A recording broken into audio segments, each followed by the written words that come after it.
저는 20년 동안 서울 변두리에서 백반집을 운영했습니다. 손맛 하나는 자신 있었죠. 특히 된장찌개와 생선구이는 제가 자부심을 가지고 있던 메뉴였습니다. 블로그에도 여러 번 소개가 되어서 손님들이 멀리서도 찾아오곤 했습니다. 그날도 여느 때처럼 바쁜 점심시간이었습니다. 비가 추적추적 내리던 날이었는데 그때 처음 최동훈 씨를 만났습니다. 여기 혹시 자리 있습니까? 허둥지둥 우산을 털며 들어온 손님이 있어 고개를 들어보니 깔끔한 정장 차림의 중년 신사였습니다. 어서 오세요. 편하신 곳 앉으세요. 저는 밖에선 비가 쏟아지는데 안에선 된장찌개 냄새가 좋네요. 최동훈 씨는 구석자리에 앉아 메뉴판을 찬찬히 보더니 된장찌개를 주문했습니다. 된장찌개 하나랑 생선구이 하나 주세요.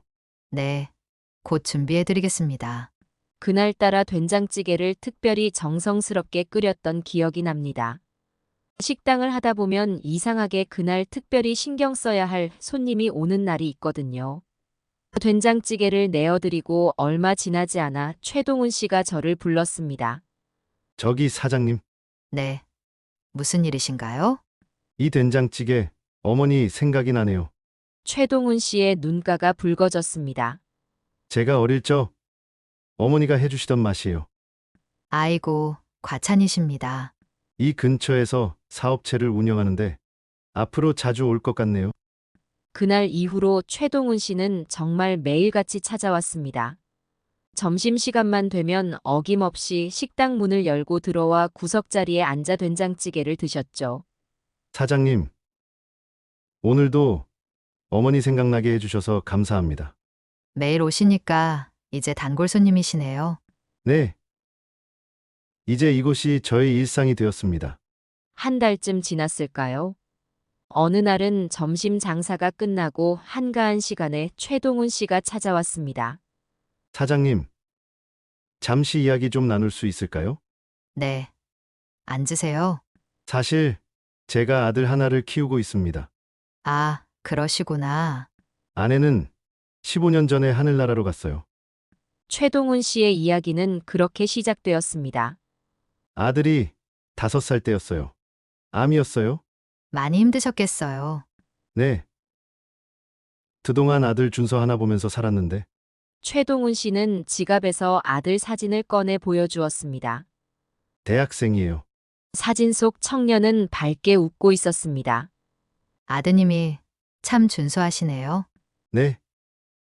이제 아들도 크고 사장님께 드릴 말씀이 있습니다. 최동훈 씨의 표정이 진지해졌습니다. 저 사장님과 더 깊은 인연을 맺고 싶은데 그 말을 하는 최동훈 씨의 얼굴이 붉어졌습니다. 아이고, 갑자기 왜 그러세요? 제가 중소기업을 운영하고 있어요. 크진 않지만 나름대로 열심히 일구어온 회사입니다. 네. 혹시 저와 새로운 시작을 해보시는 건 어떠신가요? 저는 순간 말을 잃었습니다. 갑작스러워서 죄송합니다. 하지만 매일 이곳에 와서 사장님의 음식을 먹으며 가족의 따뜻함을 느꼈어요. 저도 혼자 살아온 세월이 깁니다. 서로를 의지하며 살아갈 수 있지 않을까요? 저는 잠시 생각에 잠겼습니다. 아들도 이제 대학생이니 많이 컸을 텐데 준서는 착한 아이예요. 분명 사장님을 좋아할 거예요. 최동훈 씨의 눈빛이 진심으로 보였습니다. 생각할 시간을 주시겠어요? 네. 천천히 생각해 보세요. 제가 기다리겠습니다.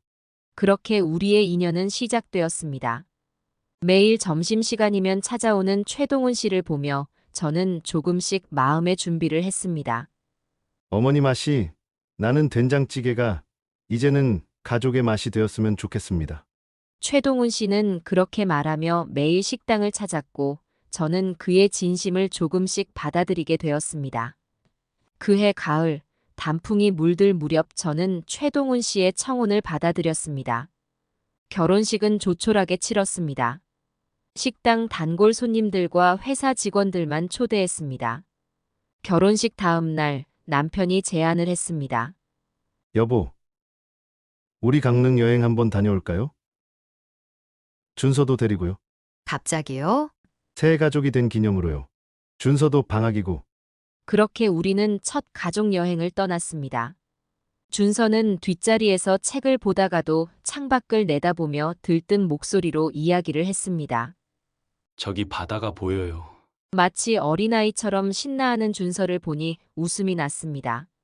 준서야, 마지막으로 여행 간 게 언제였니? 초등학교 때 아버지랑 설악산 갔을 때요. 차 안이 잠시 조용해졌습니다. 이제부터는 자주 가자. 방학 때마다. 제가 그렇게 말하자 룸미러로 준서의 눈이 반짝이는 게 보였습니다. 강릉에 도착해서 첫 번째로 간 곳은 경포대였습니다. 푸른 바다를 보며 걷는데 준서가 조개 껍데기를 주었습니다. 죄송해요. 어머니, 처음으로 저를 어머니라고 부르는 순간이었습니다. 왜 미안해하니? 고마워. 어머니라고 불러줘서. 준서의 눈에 눈물이 고였습니다. 저녁은 근처 횟집에서 먹었습니다. 남편이 건배를 제안했습니다. 우리 가족의 건강과 행복을 위하여. 세 개의 잔이 부딪히는 소리가 났습니다. 어머니, 이거 드셔보세요. 제일 맛있는 부위예요. 준서가 제 밥그릇에 회를 집어주었습니다. 그 섬세한 마음 씀씀이가 가슴 한켠을 따뜻하게 했습니다. 다음 날은 정동진에서 일출을 보기로 했습니다. 새벽부터 일어나 준비하는데 준서가 담요를 챙겼습니다. 어머니 추우실까 봐요. 해돋이를 기다리며 준서가 조심스럽게 말을 꺼냈습니다. 사실 어머니가 생길 거라고는 생각도 못했어요. 아버지가 늘 외로워 보이셨거든요. 근데 이제 차가운 새벽 바닷바람이 불어왔습니다. 준서가 담요를 제 어깨에 덮어주었습니다. 동해의 태양이 천천히 모습을 드러냈습니다. 우리 세 사람의 그림자가 길게 모래사장에 드리워졌습니다. 마치 우리의 미래처럼 밝고 따스했습니다. 점심으로는 초당두부를 먹었습니다. 어머니, 이런 두부는 처음 먹어보는데 정말 맛있어요. 그래? 내가 집에서도 만들어줄까? 정말요?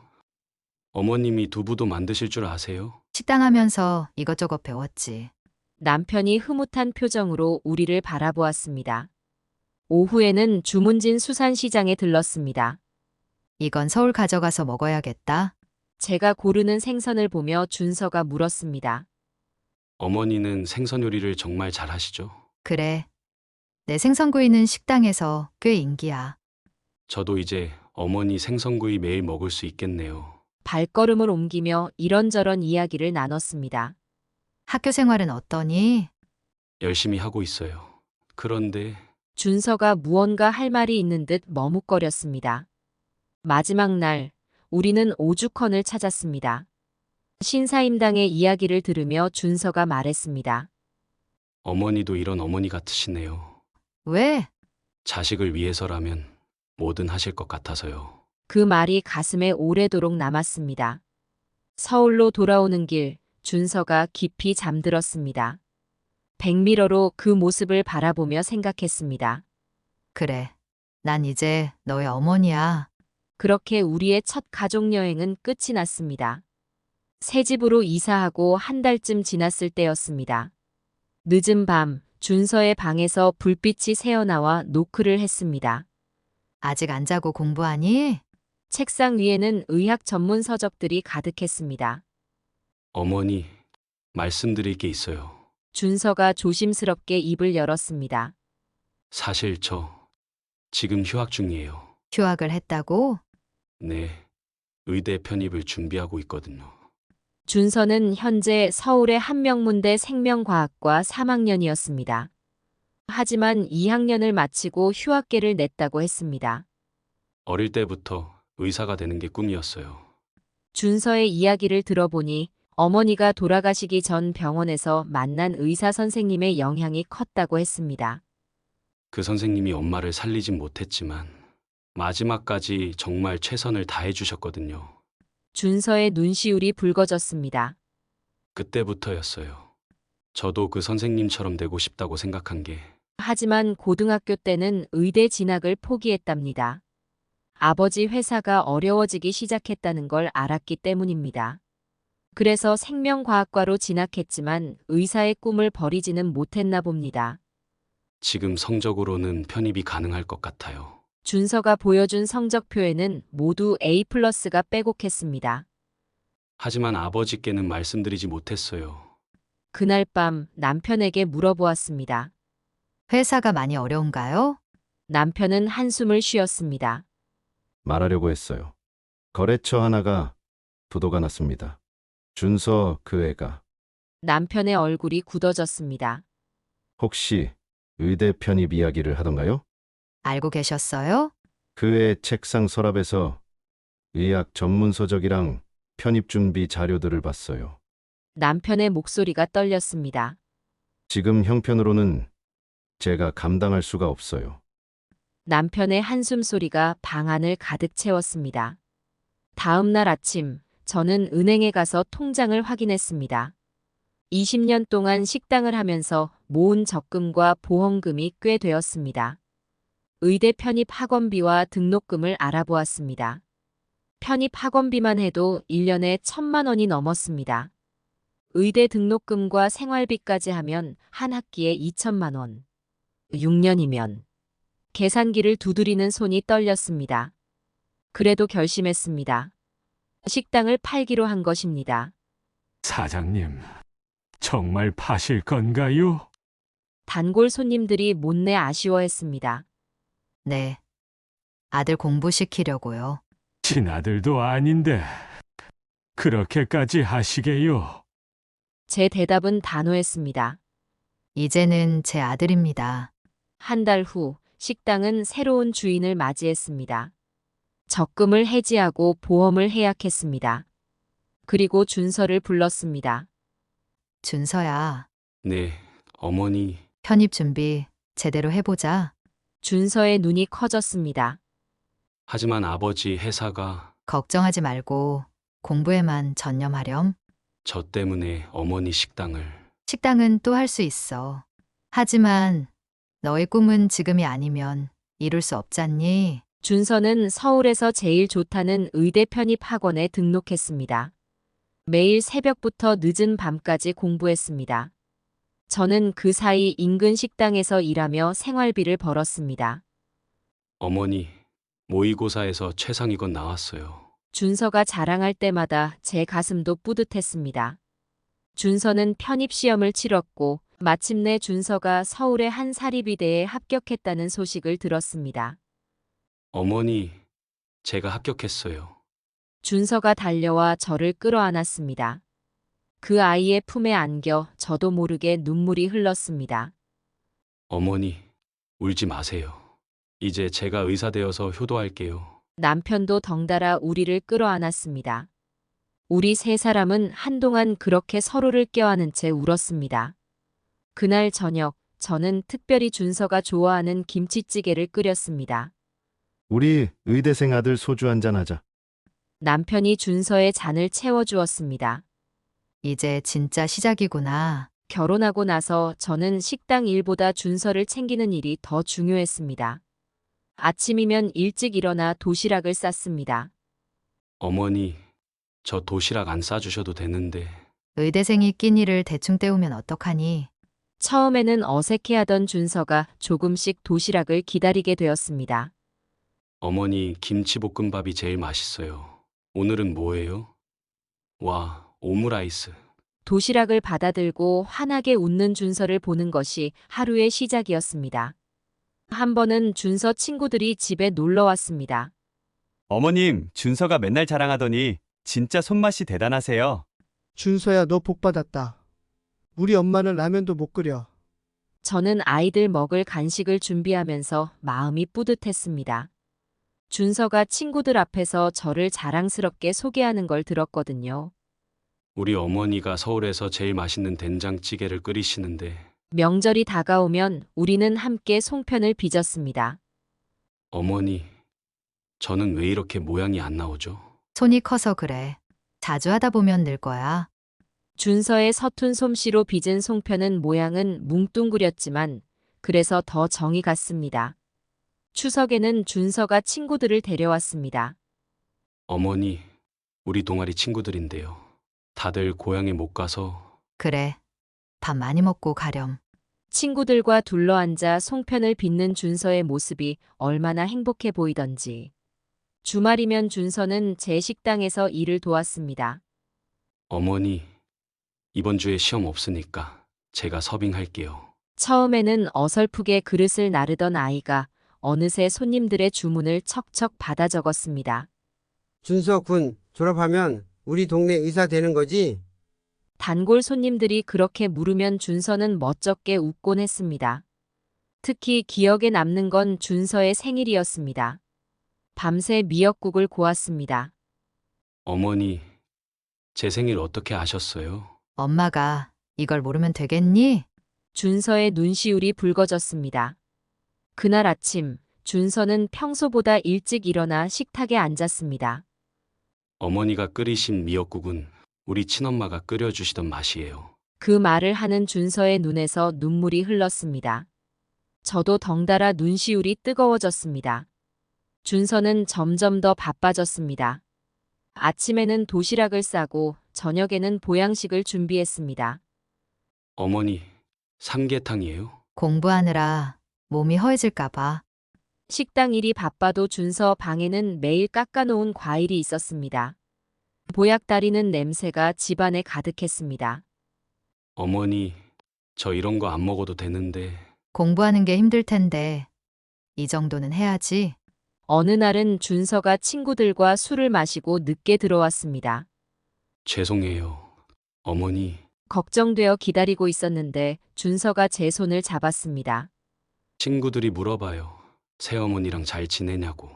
전 세상에서 제일 복받은 아들이래요. 그 말을 하는 준서의 목소리가 떨렸습니다. 준서가 아플 때면 더 마음이 아팠습니다. 감기로 콧물을 흘리며 공부하는 모습을 보면 가슴이 쓰렸습니다. 어머니, 괜찮아요. 괜찮긴. 얼른 누워. 밤새 이마에 수건을 얹어주며 간호했습니다. 그럴 때면 준서는 어린아이처럼 제 손을 꼭 잡고 잤습니다. 식당에서도 준서 이야기만 나오면 제 입가에 절로 미소가 지어졌습니다. 우리 아들이 말이야. 우리 아들이란 말이 이렇게 행복할 줄 몰랐습니다. 준서의 책상 위에는 공부하다 잠든 준서를 위한 따뜻한 우유가 있었고, 방 안에는 제가 끓여준 보약 냄새가 가득했습니다. 그렇게 우리는 진짜 모자지간이 되어갔습니다.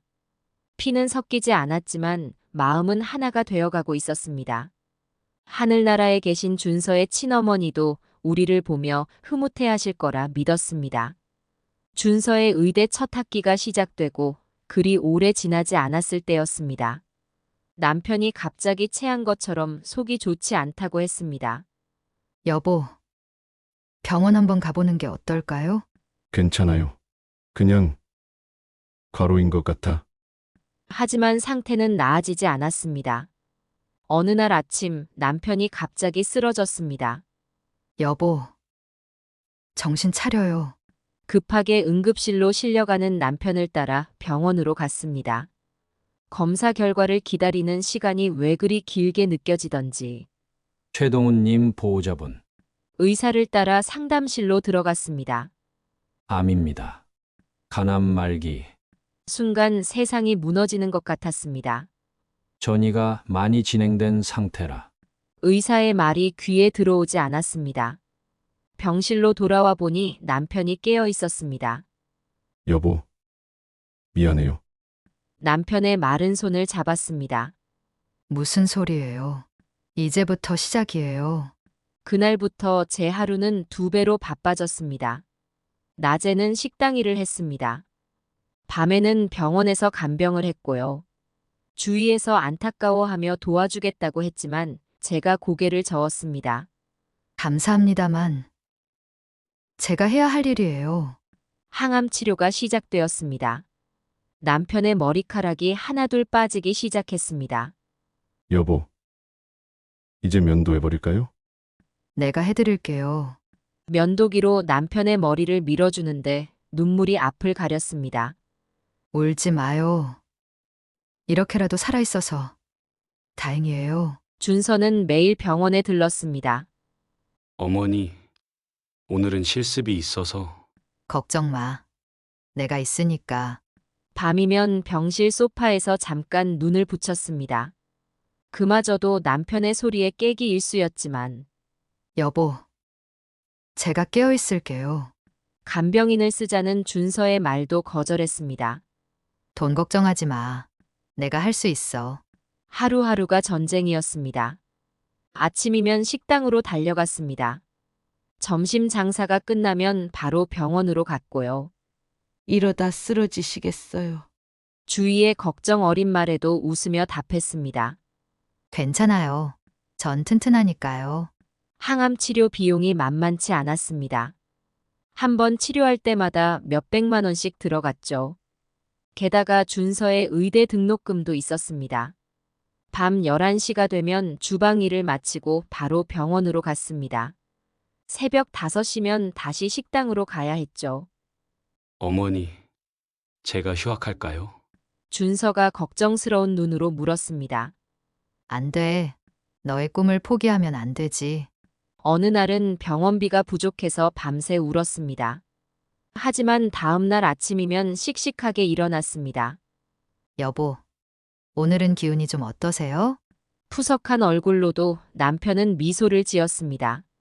당신 덕분에 버티고 있어요. 3년이라는 시간이 어떻게 지나갔는지 모릅니다. 그저 하루하루를 버텼을 뿐입니다. 준서의 의대 생활도 어느덧 절반을 넘어가고 있었습니다. 어머니, 이번에 장학금 받았어요. 정말? 우리 아들 장하다. 그런 소식을 들을 때면 제 가슴도 뿌듯했습니다. 어느 날 남편이 절 불렀습니다. 여보, 네. 미안해요. 갑자기 왜 그러세요? 내가 이렇게 아프지만 않았어도 남편의 눈에서 눈물이 흘렀습니다. 나 때문에 식당도 접고 여보, 그런 말씀 마세요. 준서 학비에 내 병원비에 우리는 가족이잖아요. 남편의 마른 손을 꼭 잡았습니다. 시간이 갈수록 남편의 상태는 나빠졌습니다. 몸무게는 20kg가 빠졌고 말하는 것조차 힘들어했습니다. 여보 준서는 걱정 말아요. 내가 어떻게든 졸업시킬게요. 그러던 어느 날이었습니다. 남편이 갑자기 변호사를 불러달라고 했습니다. 유언장을 쓰고 싶어요.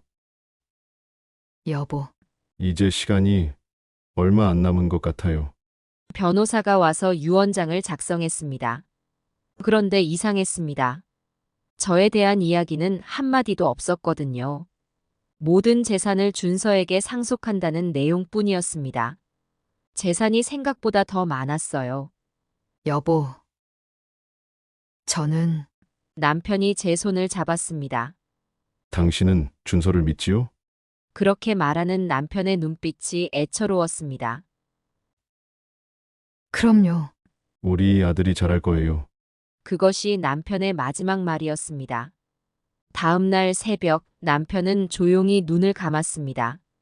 장례를 치르는 내내 준서가 절 꼭 붙잡고 울었습니다. 어머니, 이제 우리 둘뿐이에요. 그래. 우리 둘이 잘 살자. 하지만 그때는 몰랐습니다. 준서의 눈빛이 차갑게 변해가고 있다는 것을. 그리고 제가 맞이하게 될 끔찍한 배신도. 장례를 마치고 집으로 돌아왔습니다. 거실에는 아직도 남편의 영정사진이 놓여 있었습니다. 준서야, 밥 차려줄까? 됐어요. 차가운 목소리였습니다. 그때까지만 해도 저는 몰랐습니다. 아들의 마음이 이미 돌아섰다는 걸. 이틀 뒤 준서가 갑자기 서류 뭉치를 거실 테이블에 던졌습니다. 이게 뭐죠? 카드 명세서였습니다. 당신이 우리 아버지 돈을 다 빼먹었잖아요. 뭐라고? 그동안 아버지 카드로 뭘 그렇게 긁어댔는지 내역 다 봤어요. 순간 온몸에 식은땀이 흘렀습니다.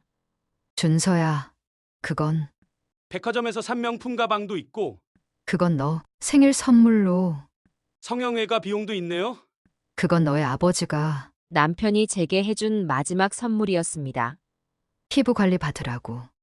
어머니라고 부르기도 싫네요. 처음 들어보는 냉정한 목소리였습니다. 준서야, 제가 왜 이걸 이제 알았을까요?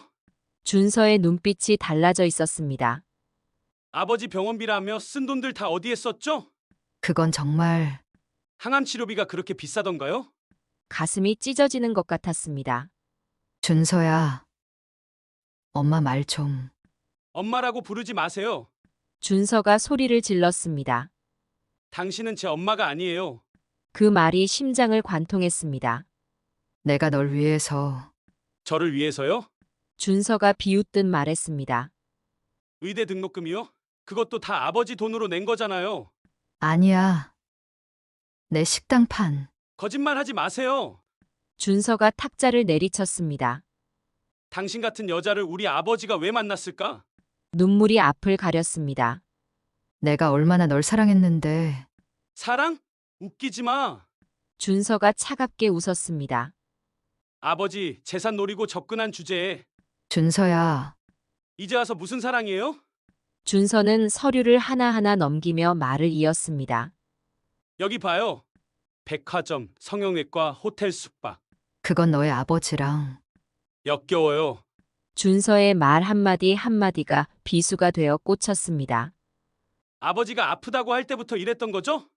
무슨 소리야. 재산을 차지하려고 일부러 간병을 자처한 거고 말도 안 되는 소리였습니다. 준서야, 엄마가 널 위해서. 누가 엄마래요? 준서의 눈빛이 무서웠습니다. 당신은 그냥 아버지 돈을 노린 여자일 뿐이에요. 그때였습니다. 현관문이 열리고 낯선 사람들이 들어왔습니다. 누구? 변호사님들이에요. 준서가 차갑게 말했습니다. 아버지 유언장 보셨죠? 이 집의 주인이 누군지 아시겠죠? 눈앞이 캄캄해졌습니다. 일주일 드릴 테니까 짐 싸서 나가세요. 준서야. 그리고 아버지 통장이랑 카드 다 내놓으세요. 변호사들이 차갑게 서류를 내밀었습니다. 이건 아니야. 당신이 쓴 돈 다 계산해봤어요. 준서가 명세서를 들이밀었습니다. 이거 보세요. 아버지 카드로 산 화장품들. 그건 너가 선물해달라고. 제가 언제요? 준서의 눈빛이 날카로워졌습니다. 당신 사치품 사느라 아버지 돈을 이렇게나. 말도 안 되는 이야기였습니다. 그 돈은 전부 준서의 학비와 남편의 병원비로 들어간 것인데 증거 있어요? 뭐라고? 영수증이나 서류 같은 거 있냐고요? 그때서야 깨달았습니다. 모든 영수증은 남편 명의였다는 걸. 병원비도 등록금도. 준서야. 엄마 말 좀. 시간 들이잖아요. 일주일이면 충분하죠? 준서가 등을 돌렸습니다. 아, 그리고 돌아서며 준서가 말했습니다. 다음 주부터 이 집 계약자가 들어와요. 뭐라고? 이미 전세 내놨거든요. 준서야. 이제 그만 가보세요. 발걸음 소리가 멀어졌습니다. 저는 그 자리에 그대로 주저앉고 말았습니다. 아들이, 제가 그토록 사랑했던 아들이. 이럴 수는 없는 일이었습니다. 거실 벽에 걸린 남편의 사진이 저를 바라보고 있었습니다. 여보, 우리 준서가. 우리 아들이. 눈물이 멈추지 않았습니다. 준서의 방을 바라보았습니다. 아직도 그 방에는 제가 끓여준 보약 냄새가 배어 있었습니다. 책상 위에는 제가 깎아준 사과 껍질이 채 마르기도 전이었는데 이런 배신이 있을 수 있습니까? 이튿날 동네 마트에서 준서의 이야기를 듣게 됐습니다. 어머, 김 여사님 그게 정말이에요? 마트 주인이 저를 이상한 눈으로 쳐다봤습니다. 무슨 소리시죠? 준서가 그러더라고요. 아버님 돈을 노리고. 말을 듣다 보니 다리에 힘이 풀렸습니다. 그런 말도 안 되는. 아니라면 다행이고요. 제가 너무 오해했나 보네요. 마트를 나오는데 뒤에서 수군거리는 소리가 들렸습니다. 병원에 갔더니 간호사들의 시선이 차가웠습니다. 최동훈 씨 부인 되시죠? 네. 돈 때문에 결혼하신 거 맞아요? 눈앞이 캄캄해졌습니다. 준서 군이 다 말해줬어요. 카드 내역이랑. 더는 듣고 싶지 않았습니다. 병원을 나와 골목길을 걷는데 옆집 아주머니를 만났습니다. 평소엔 반갑게 인사하던 분이었는데 이번엔 얼굴을 돌리고 지나가셨습니다. 저기 왜 그러시죠? 뭘 왜 그러냐고 물어보세요. 준서가 다 말해줬어요. 동네 전체가 저를 손가락질하기 시작했습니다. 식당 단골 손님들에게도 연락이 왔습니다. 사장님, 그게 진짜예요. 아니에요, 그건. 준서가 증거도 있다던데. 결국 짐을 싸기 시작했습니다. 20년 넘게 살아온 동네를 이렇게 떠나야 한다니. 작은 캐리어 하나에 옷까지 몇 벌을 넣었습니다. 남편과 찍은 사진 한 장도 넣으려다가 준서가 던져버릴 것 같아 포기했습니다. 밖은 눈이 내리고 있었습니다. 집을 나서는데 준서가 현관에 서 있었습니다. 짐은 다 챙기셨죠? 차가운 목소리. 한 달 전만 해도 어머니라며 안겨들던 그 목소리가 맞는지 캐리어를 끌고 골목을 나왔습니다. 눈은 계속 내렸고 바람도 차가웠습니다. 어디로 가야 할지 몰랐습니다. 친척도 친구도 없었습니다. 결국 찜질방으로 향했습니다. 혼자 오셨어요? 네, 찜질방 아주머니가 이상한 눈으로 쳐다보셨습니다. 구석자리에 자리를 잡았습니다. 오늘 이렇게 될 줄은 몰랐는데. 따뜻한 온돌 바닥이었지만 몸은 자꾸 떨렸습니다. 그제서야 실감이 났습니다. 내가 집에서 쫓겨난 거구나. 내가 그토록 사랑했던 아들에게. 찜질방 TV에서는 드라마가 나오고 있었습니다. 어머니가 아들을 위해 고생하는 내용이었습니다. 눈물이 멈추지 않았습니다. 옆자리 할머니가 물수건을 건네주셨습니다. 많이 힘드신가 봐요. 그날 밤 찜질방 온돌 바닥에 누워 생각했습니다. 이제 어떻게 살아야 하나? 준서는 이제 정말 끝인 건가? 찜질방에서 며칠을 보냈습니다. 그러던 어느 날 옛 단골 손님 중 한 분이 찾아오셨습니다. 사장님 이러고 계시면 어떡해요? 김 할머니였습니다. 할머니. 우리 가게 위층에 원룸 하나 있어요. 거기서 지내세요. 김 할머니는 제가 식당할 때부터 20년 넘게 오신 단골이었습니다. 그렇게 작은 원룸에서 새 삶이 시작됐습니다. 처음에는 그저 하루하루를 버텼습니다. 밤이면 준서 생각에 잠을 이루지 못했고, 하지만 시간이 지날수록 마음이 단단해졌습니다. 이대로는 안 돼. 어느 날 오래된 가방을 정리하다가 준서의 문자들을 발견했습니다. 어머니, 오늘도 도시락 감사합니다. 어머니, 시험 잘 봤어요. 어머니, 덕분이에요. 어머니가 계셔서 정말 행복해요. 한 장 한 장 읽어보니 가슴이 미어졌습니다. 그리고 서랍 깊숙이 보관해뒀던 영수증들도 찾았습니다. 의대 등록금 영수증, 학원비 영수증, 병원비 영수증. 모두 남편 명의였지만 제가 낸 돈이었습니다. 통장 거래 내역도 있었습니다. 제가 가게를 판 돈이 준서의 학비로 들어간 흔적. 보험을 해약한 돈이 병원비로 쓰인 내역.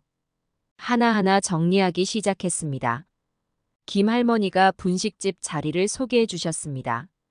작지만 장사는 할 만할 거예요. 그렇게 작은 분식집을 열었습니다. 김 할머니의 소개로 옛 단골들이 하나둘 찾아왔습니다. 사장님 떡볶이 맛있네요. 김밥도 예전 그 맛이에요.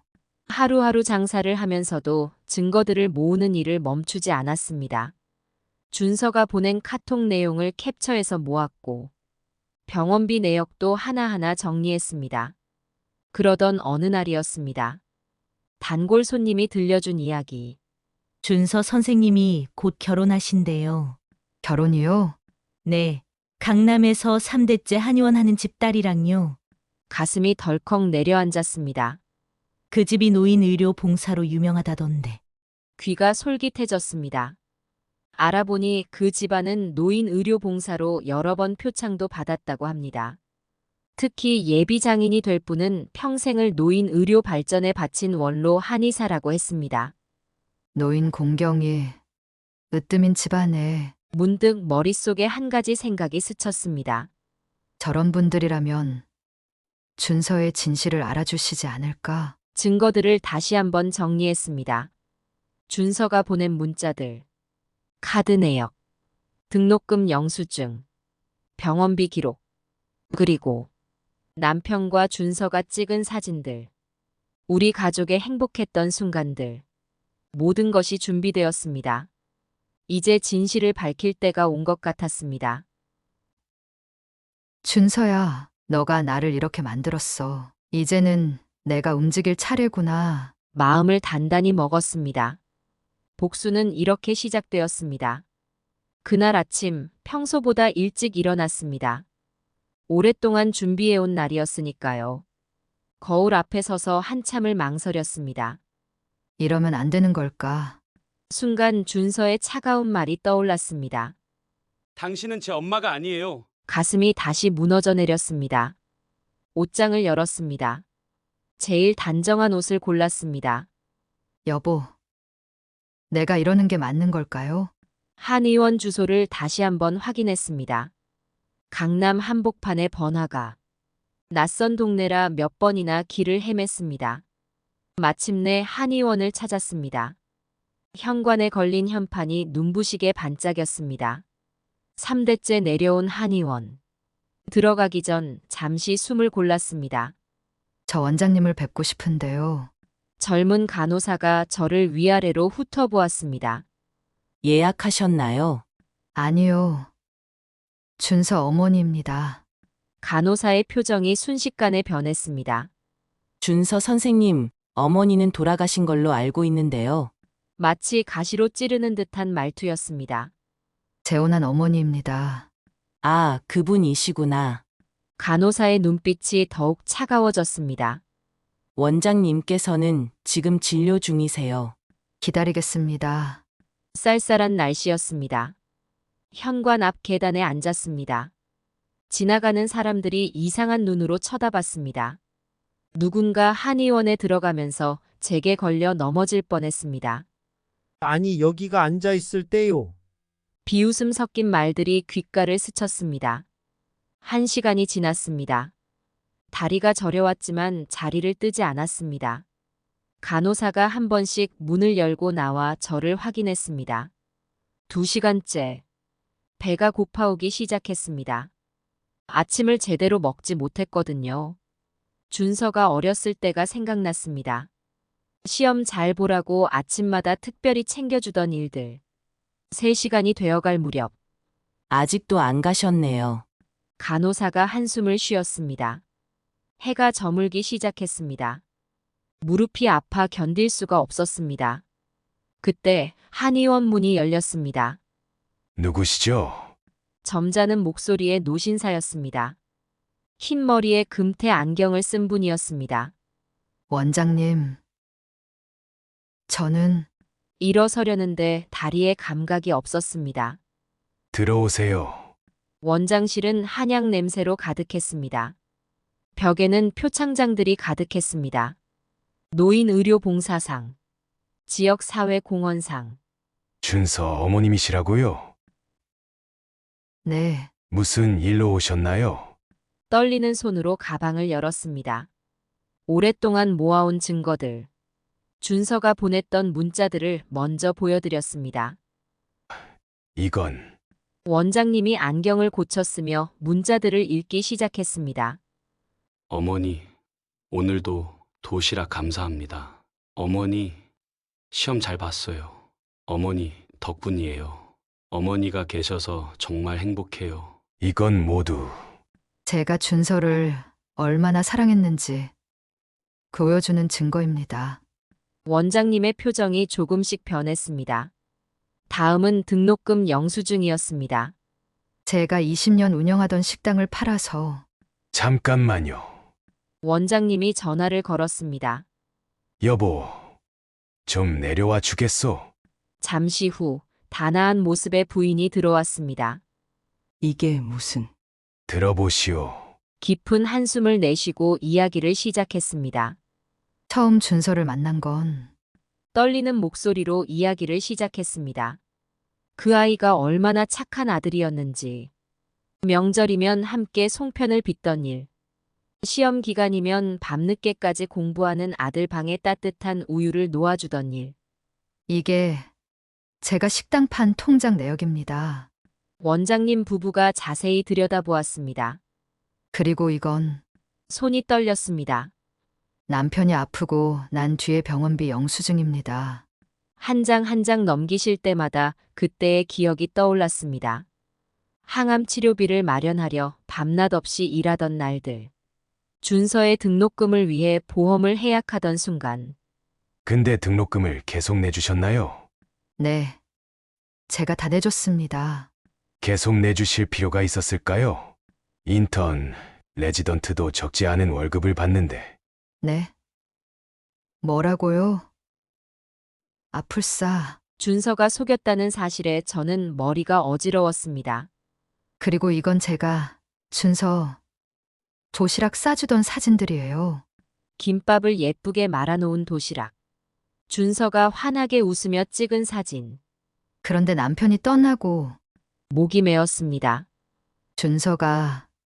준서가 원장님 부인이 물을 건네주셨습니다. 괜찮으시면 계속 말씀해 주세요. 심호흡을 하고 다시 이야기를 이어갔습니다. 장례식 다음 날부터 달라진 준서의 태도. 카드 내역을 가지고 저를 모함하던 순간. 찬 겨울날 짐을 싸서 쫓겨나던 그날의 일까지. 이게 제가 찜질방에서 보낸 날들의 영수증입니다.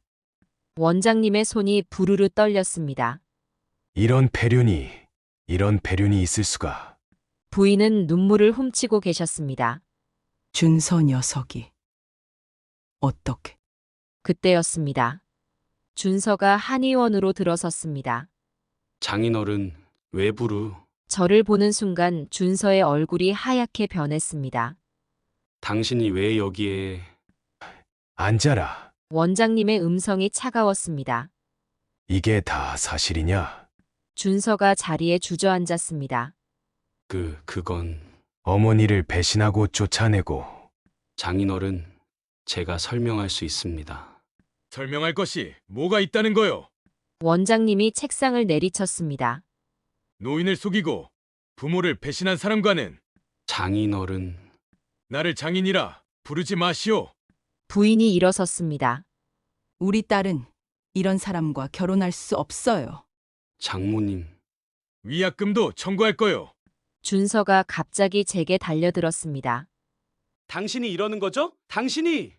눈에는 증오가 가득했습니다. 이제 내 인생마저 망치려고! 그때 원장님이 준서의 어깨를 강하게 잡았습니다. 보다 못해 찾아온 어머님께 이것이 할 자식의 도리요? 준서의 눈에서 눈물이 흘렀습니다. 하지만 그건 진심 어린 눈물이 아니었습니다. 자신의 앞날이 막막해진 것을 실감한 눈물이었죠. 나가시오. 제발. 다시는 이 근처에 얼씬도 하지 마시오. 그렇게 준서의 약혼은 파기됐습니다. 저는 그날 밤 작은 분식집으로 돌아왔습니다. 식당 문을 잠그고 의자에 주저앉았습니다. 복수는 시작됐지만 왜 이렇게 가슴이 아픈 걸까요? 문득 준서의 어린 시절이 떠올랐습니다. 처음으로 어머니라고 불러주던 날. 제 도시락을 맛있게 먹던 모습. 병원비를 마련하느라 고생한다며 안아주던 순간. 한숨이 저절로 나왔습니다. 이제 정말 돌이킬 수 없는 강을 건넌 걸까요? 약혼 파기 소식은 들불처럼 번졌습니다. 처음에는 강남의 작은 한의원들 사이에서 소문이 돌기 시작했습니다. 들었어요? 최준서 선생, 그 유명한 한의원 원장님 사돈될 뻔했다던데. 왜 파기됐대요? 어머니를 쫓아냈다면서요? 세상에 그럴 수가. 저는 분식집에서 이런 소문들을 귀동냥으로 들었습니다. 어느 날은 간호사 2명이 떡볶이를 먹으러 왔습니다. 준서 선생님한테 수술 받기로 했던 환자가 다 취소했대. 젓가락질하던 손이 멈췄습니다. 어머니를 찜질방으로 내쫓았다면서요? 세상에 의사가 그럴 수가 있어요? 떡볶이를 데우는 척하며 뒤를 돌아섰습니다. 눈물이 날 것 같았거든요. 일주일쯤 지났을까? 병원 원무과에서 일하는 단골 손님이 와서 말해주었습니다. 준서 선생님이 결국 사표 썼대요. 환자들이 다 빠져나가는데 어쩌겠어요. 국물 떠다주는 손이 떨렸습니다. 특히 노인 환자분들이 더 심하대요. 왜 그렇게 됐나요? 원장님이, 그러니까 약혼 파기된 그 한의원 원장님이 네. 의료계에서 꽤 영향력이 있는 분이시거든요. 숟가락이 그릇에 떨어졌습니다. 노인 의료 발전에 평생을 바치신 분이라 단골은 제 표정을 살피며 말을 이었습니다. 사위될 뻔한 사람이 그런 폐륜적인 행동을 했다고. 목이 메어왔습니다. 병원에서도 견딜 수가 없었대요. 그랬군요. 이제 어디로 갈지. 그날 밤 잠이 오지 않았습니다. 준서는 지금 어떤 심정일까? 문득 그 아이가 처음 의사 가운을 입었을 때가 생각났습니다. 얼마나 자랑스러워했는지. 일주일 뒤 또 다른 소식이 들려왔습니다. 준서 선생님이 개원하려고 했대요. 어디서요? 근데 은행에서 대출이 거절됐대요. 왜요? 보증인이 없어서. 가슴 한켠이 아려왔습니다. 그 다음 날은 더 충격적인 소식이었습니다. 다른 병원에 이력서를 넣었다는데 그래서요? 면접만 보고 연락이 없대요. 한숨이 절로 나왔습니다. 일주일 후 준서가 제 분식집 앞에 나타났습니다. 늦은 밤이었습니다. 문 앞에서 서성이다 들어오지도 못하고 돌아갔습니다. 많이 야위어 있었습니다. 그 모습을 보니 마음이 아팠습니다. 하지만 그때 생각이 났습니다. 찜질방에서 보낸 그 추운 밤. 아들이라고 믿었던 사람에게 버림받은 그 고통. 이틀 후 다시 준서가 왔습니다. 이번에는 취기가 있어 보였습니다. 어머니, 문 앞에서 비틀거리며 서 있었습니다. 손님들의 시선이 쏠렸습니다. 밖으로 나갔습니다. 준서야, 제가 잘못했어요. 술 냄새가 진동했습니다. 이제 와서. 살려주세요. 어머니, 준서가 제 앞에 무릎을 꿇었습니다. 더는 못 버티겠어요. 일어나렴. 어디에도 저를 받아주질 않아요. 준서의 눈에서 눈물이 흘렀습니다. 이제 어떡해요, 어머니? 그 순간 제 마음속 무언가가 무너져 내렸습니다. 이것이 제가 원하던 복수였나요? 아들의 인생을 완전히 망가뜨리는 것이 제가 정말 바라던 것이었을까요? 하지만 그때 준서의 차가운 눈빛이 떠올랐습니다. 당신은 제 엄마가 아니에요. 그 말을 했을 때의 그 냉정한 표정. 제 마음이 다시 단단해졌습니다. 준서야, 네, 어머니. 이제 와서 어머니라고 부르지 마. 그 말을 할 자격도 없으면서 감히 어떻게 그런 말을 해? 넌 날 버린 사람이야. 준서의 눈이 커졌습니다. 너 말대로 난 너의 어머니가 아니잖아. 그리고 그날 이후로 난 더 이상 누군가의 어머니가 될 자격도 없어졌어. 어머니, 제발 그런 말씀 마세요. 그때는 제가 어리고 어리석었어요. 날마다 후회하고 있다고요. 평생 후회해. 그리고 이제 시작이야. 내가 얼마나 고통스러웠는지, 얼마나 외로웠는지 그 모든 걸 너도 느껴보게 해줄 거야. 무슨 말씀이세요? 저희 다시 시작할 수 있지 않나요? 제가 어머니 곁에서 평생 속죄하면서 살면 되잖아요. 진짜 복수는 이제부터란다. 너가 그토록 아끼던 모든 것들을 하나하나 무너뜨려 줄 거야. 너가 나에게 했던 것처럼. 준서가 비틀거리며 일어섰습니다. 이러시면 안 돼요, 제발. 전 어머니밖에 없어요. 다른 건 다 잃어도 괜찮지만 어머니만은. 웃기고 자빠졌네. 안 된다고? 뭐가? 너가 나를 버렸을 때는 그런 생각도 안 했으면서 이제 와서 무슨 소리야? 제 인생이 망가져요. 너가 내 인생을 망가뜨렸을 때는 그런 생각 안 했니? 내가 얼마나 절망했는지, 얼마나 무너졌는지 알기나 해. 준서의 얼굴이 하얗게 변했습니다. 그때 찜질방에서 내 마음이 얼마나 추웠는지 알아? 남들은 더워서 땀을 뻘뻘 흘리는데 나는 서러워서 몸을 덜덜 떨었어. 혼자 쭈그려 앉아 밤을 지새울 때마다 난 네 생각을 했어. 죄송해요. 제가 잘못했어요. 그때 제가 얼마나 미련했는지 몰라요. 어머니 마음을 전혀 헤아리지 못했어요. 지금 너가 하는 이 말 진심이 아니잖니. 두려움에서 나온 말이지. 넌 여전히 변한 게 없어. 아니에요. 진심이에요. 제 목숨을 걸고 맹세할 수 있어요.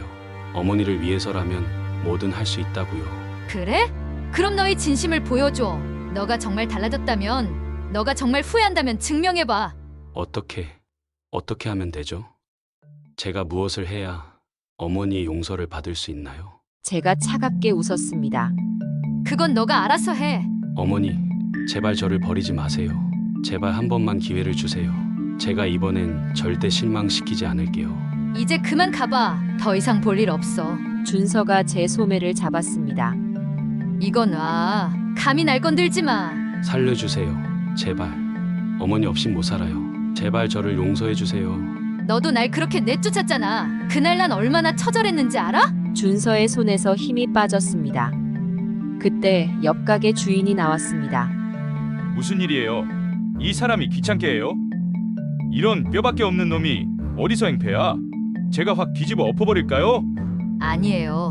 곧 가겠죠. 이제 더 이상 볼 일도 없을 테니까요. 준서는 비틀거리며 사라졌습니다. 며칠 후 또 다른 소식이 들려왔습니다. 준서 선생님이 지방에 있는 작은 병원에 취직했대요. 서울에선 발붙일 곳이 없었나 보네요. 간호사들의 대화가 들려왔습니다. 거기도 얼마나 버틸지 모르겠어요.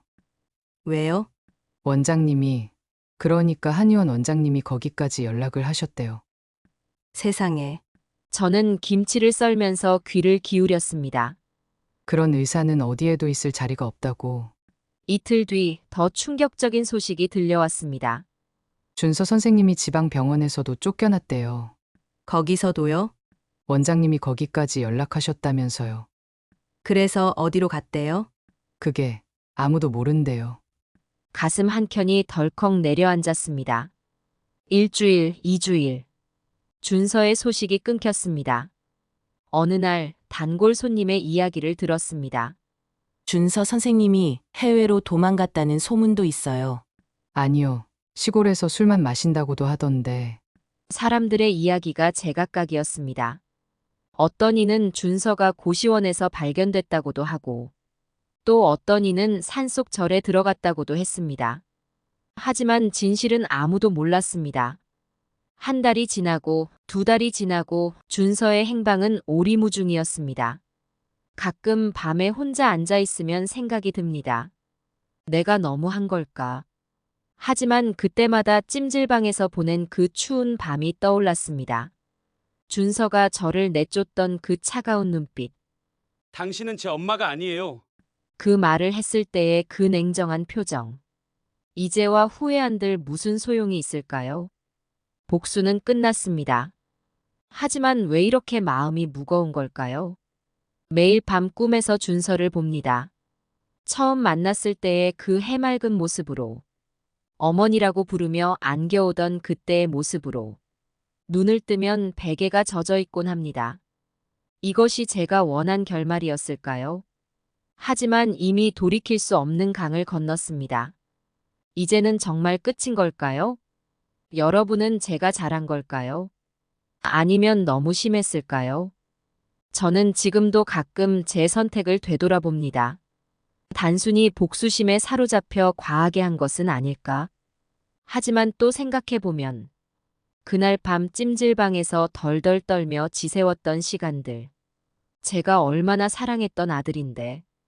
20년 운영하던 식당도 팔고 밤낮으로 일하며 뒷바라지했던 그 시간들. 그 모든 것을 배신으로 갚은 아들이었습니다. 여러분이라면 어떻게 하셨을까요? 단순히 용서하고 넘어갈 수 있었을까요? 아니면 저처럼 복수를 택하셨을까요?